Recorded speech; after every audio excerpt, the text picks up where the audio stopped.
السلام علیکم ورحمۃ اللہ وبرکاتہ۔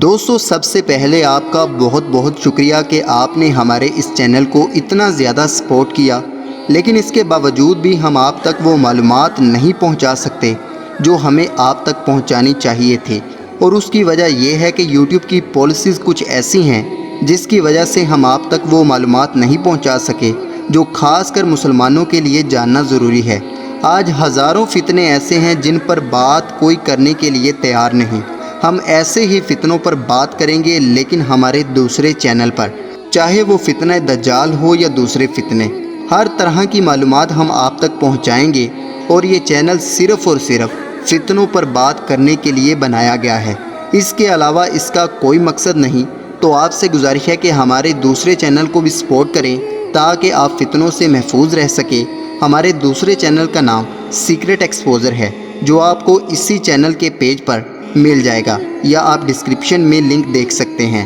بہت شکریہ۔ تو چلیے آج کی ویڈیو شروع کرتے ہیں۔ السلام علیکم ورحمۃ اللہ وبرکاتہ۔ دوستو، اس دنیا میں بہت سے لوگوں کے لیے کوئی ایسا مقام نہیں جو ایک مرکز اور مقدس ہو، لیکن مکہ ایک ایسا مقام ہے جو دنیا بھر کے اربوں مسلمانوں کے لیے ایک مرکز اور مقدس مقام ہے،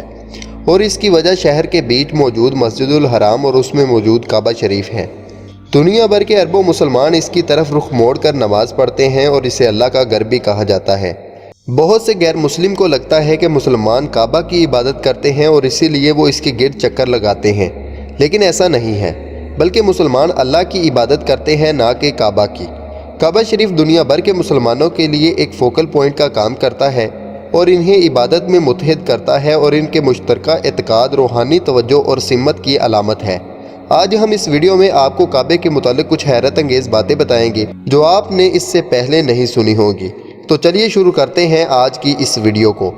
دوستو، آج یا آج سے 100 سال بعد بھی اگر نماز ادا کرنی ہے، چاہے وہ آپ ہوں یا کوئی بھی مسلمان ہو، چاہے وہ پاکستان میں ہو یا دنیا کے کسی بھی کونے میں،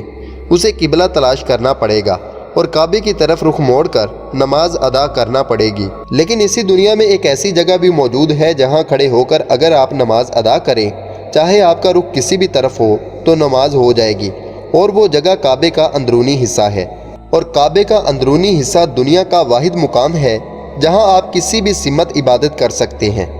قرآن پاک میں ارشاد کیا گیا ہے کہ کعبہ مسلمانوں کے لیے پہلی مرتبہ عبادت کا گھر تھا، اور یہ نبی ابراہیم علیہ السلام اور ان کے بیٹے حضرت اسماعیل علیہ السلام نے براہ راست اللہ کی ہدایت پر بنایا تھا۔ اسے خدا کا پہلا گھر ہونے کا اعزاز بھی حاصل ہے جو اس روح زمین پر بنایا گیا۔ شاید آپ کو معلوم نہیں ہوگا کہ کعبہ ایک نہیں ہے بلکہ 2 کعبے ہیں۔ جنت میں کعبہ کے سیدھے اوپر ایک عین مطابق کعبہ کی نقل ہے، یعنی ایک بالکل ایسا ہی کعبہ جنت میں ہے، اور اس کعبے کا تذکرہ قرآن میں آیا ہے، اور نبی کریم صلی اللہ علیہ وآلہ وسلم نے بھی کیا ہے۔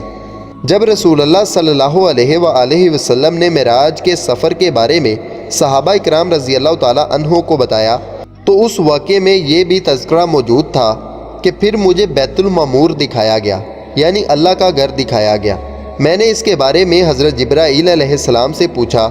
اور اس نے کہا کہ یہ بیت المعمور ہے جہاں روزانہ 70,000 فرشتے نماز پڑھتے ہیں، اور جب وہ چلے جاتے ہیں تو وہ کبھی اس میں واپس نہیں آتے۔ دوستو، ایک وقت تھا کعبہ ہر کسی کے لیے داخل ہونے اور نماز پڑھنے کے لیے ہفتے میں 2 بار کھولا جاتا تھا، لیکن اب چونکہ لاکھوں مسلمان اس مقام پر جاتے ہیں، اس لیے اب یہ سال میں صرف 2 بار کھولا جاتا ہے، اور وہ بھی نہایت اہم شخصیات کے لیے۔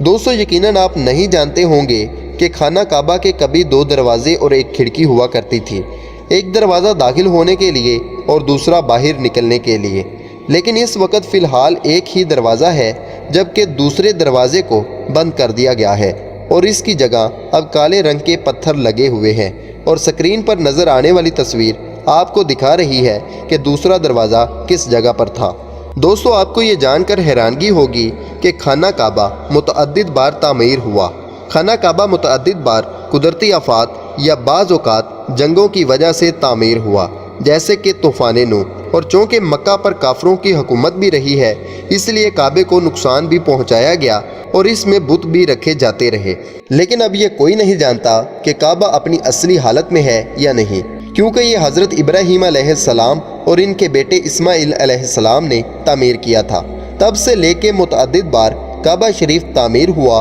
اور اس کی تزئین و آرائش کی گئی، اور اس کی تعمیر نو کا ایک اہم واقعہ پیغمبر اسلام صلی اللہ علیہ وآلہ وسلم کی زندگی میں پیش آیا، جب حجر اسود کو لگانے کے لیے کئی قبیلے لڑائی پر اتر آئے، لیکن کسی بڑی خون ریزی سے بچنے کے لیے پیغمبر اسلام صلی اللہ علیہ وآلہ وسلم نے انہیں مشورہ دیا کہ وہ حجر اسود کو ایک چادر میں رکھ کر تمام قبیلوں کے سردار ساتھ لے جائیں اور لگا دیں۔ اس کے بعد بھی صدیوں تک خانہ کعبہ کی تزئین و آرائش ہوتی رہی، اور آخری بار سن 1996 کو بڑی تعمیر ہوئی، اور تکنیک میں ترقی کی وجہ سے کہا جا رہا ہے کہ صدیوں تک کسی کام کی مزید ضرورت نہیں ہوگی۔ دوستو، ایک وقت ایسا بھی تھا جب کعبے کا غلاف سفید رنگ میں، ہرے رنگ میں اور سرخ رنگ میں ہوا کرتا تھا، اور کتابوں میں آتا ہے کہ کعبے کا غلاف بہت سارے رنگوں میں ایک ساتھ ہوا کرتا تھا، اور اس کی وجہ یہ تھی کہ چونکہ اس وقت لوگوں کے پاس ایک ہی رنگ کا بہت سارا کپڑا نہیں ہوا کرتا تھا، اس لیے لوگ مختلف رنگوں کے کپڑوں کو سلائی کر کے کعبہ شریف کا غلاف بنایا کرتے تھے۔ کعبہ شریف کا کالا غلاف بنانے کی روایت عباسیوں کے دور سے شروع ہوئی، کیونکہ ان کا پسندیدہ اور گھریلو رنگ کالا تھا، اور تب سے کعبے کا غلاف کا رنگ کالا ہے۔ دوستو، بہت سے لوگوں کے ذہن میں سوال اٹھتا ہے کہ کعبہ شریف کی چابیاں سعودی حکومت یا کسی بادشاہ کے پاس ہوتی ہوں گی،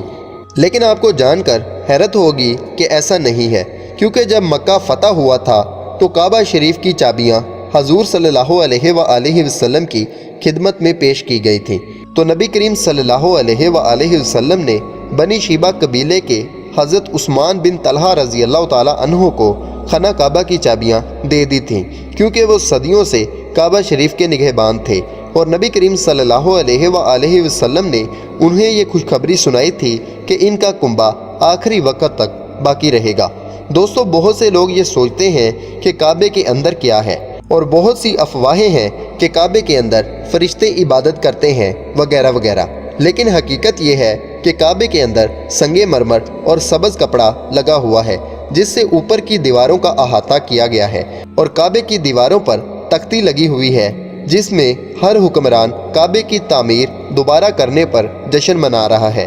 دوستو، کیا آپ کو معلوم ہے کہ حجر اسود ٹوٹا ہوا ہے، اور حجر اسود کو سب سے زیادہ نقصان بحرین کے ایک انتہائی مذہبی اسماعیلی گروہ نے پہنچایا، جس سے کرمیان کہا جاتا ہے، جنہوں نے یہ اعلان کیا تھا کہ حج توہم پرستی ہے۔ انہوں نے 10,000 حاجیوں کو ہلاک کر کے ان کی لاشوں کو زمزم کے کنویں میں پھینک کر اپنا مقصد پورا کیا، اور یہ شیطان کے چیلے حجر اسود کو مشرقی عرب اور پھر کوفے تک لے گئے، جہاں انہیں عباسی خلیفہ کے ذریعے اسے واپس کرنے پر مجبور کیا گیا۔ جب انہوں نے اسے لوٹایا تو یہ ٹکڑوں میں تھا، اور انہیں اکٹھا رکھنے کا واحد راستہ یہ تھا کہ انہیں چاندی کے کھول میں بند کر دیا جائے۔ دوستو، ایک وقت ایسا بھی تھا جب کعبہ شریف کا طواف لوگ تیر کر کیا کرتے تھے، کیونکہ اس وقت سیوریج کا نظام نہ ہونے کے برابر تھا، اسی لیے جب بھی بارش ہوا کرتی تھی یا سیلاب آیا کرتا تھا تو مسجد میں پانی بھر جایا کرتا تھا،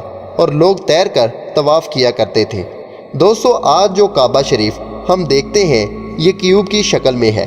لیکن حقیقت میں یہ ایک مستطیل تھا، یعنی ریکٹینگل تھا۔ جب نبی کریم صلی اللہ علیہ وآلہ وسلم پر پہلی وحی نازل ہوئی، اس سے کچھ سال پہلے جب کعبہ شریف کو دوبارہ تعمیر کرنے کی ضرورت تھی، اس وقت رقم نہ ہونے کی وجہ سے اس کی تعمیر مکمل نہ ہو سکی، اور اسی وجہ سے کعبہ شریف آج اس صورت میں ہے۔ تو دوستو، امید کرتا ہوں کہ یہ چھوٹی سی کوشش آپ کے علم میں اضافے کا سبب بنی ہوگی۔ ویڈیو پسند آئے تو ویڈیو کو لائک کریں، چینل کو سبسکرائب کریں، اپنا اور اپنے دوستوں کا خیال رکھیں۔ اللہ حافظ، اللہ نگہبان۔